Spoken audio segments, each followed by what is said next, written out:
اچانک انسان کا دل کسی چیز پہ آ جاتا ہے، یہ انسانی فطرت ہے، تو اس پہ پکڑ نہیں ہے۔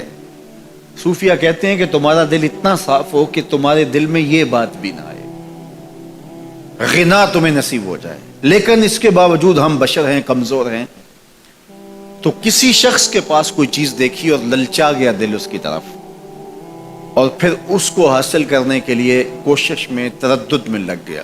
دل میں خیال بھی آتے ہیں، وسوسے بھی آتے ہیں، اور ایسی ایسی خواہشات جنم لیتی ہیں کہ انسان خود اپنے پہ ہنستا ہے، لیکن ایسی خواہشات جس کی اتباع میں چل پڑا، جس کی خواہش میں چل پڑا، تو یہ ہلاک کر دینے والی چیز ہے۔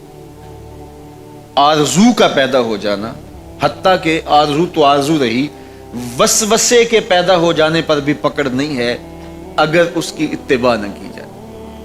صحابہ نے حضور سے عرض کیا، حضور ہمیں ایسے وسوسے آتے ہیں کہ اگر ہم بیان کر دیں تو قتل کر دیے جائیں۔ اتنا غلیظ خیال بعض اوقات انسان کے دل کی تختی پہ آتا ہے، دماغ کی سکرین پہ ابھرتا ہے۔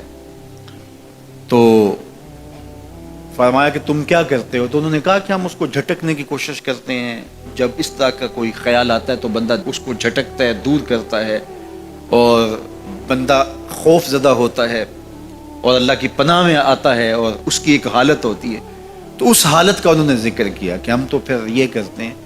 تو فرمایا کہ ذالک صریح الایمان، یہ تمہارے واضح ایمان کی علامت ہے کہ اس وسوسے کے بعد جو تمہاری طبیعت میں بے چینی اور بیزاری پیدا ہوئی، اور اس کو دھکیلنے کے لیے، اس کو خیال سے ہٹانے کے لیے، اس کو تصورات سے دور کرنے کے لیے جو تم نے کوشش کی، یہ تمہارا ایمان تھا جو کھڑا ہوا، اور تم اس سے بچنے کی کوشش کرتے ہو، تو یہ تمہارے ایمان کی علامت ہے۔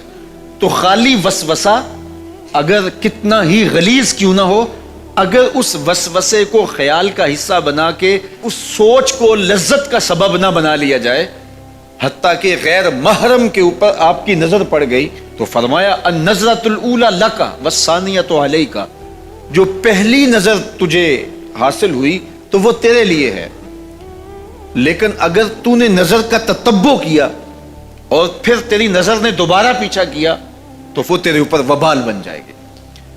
تو خواہش کا، وسوسے کا، اور کسی ایسی چیز کا دل اور دماغ کی سکرین پہ ابھرنا اور خیال پیدا ہو جانا، یہ کوئی بات نہیں ہے۔ انسانی زندگی کے اندر کتنے ہزار خیالات جو ہے وہ انسان کے دماغ میں جو ہے وہ پیدا ہوتے ہیں، اور پیدا ہو کر کے مٹتے ہیں، پھر نئے پیدا ہوتے ہیں۔ کبھی بھی انسان کا دماغ خالی نہیں رہتا، ہر وقت سوچتا ہے۔ آپ اگر یہ طے کر لیں کہ میں کچھ نہیں سوچنا، تو یہ سوچ رہے ہوں گے کہ میں کچھ نہیں سوچنا۔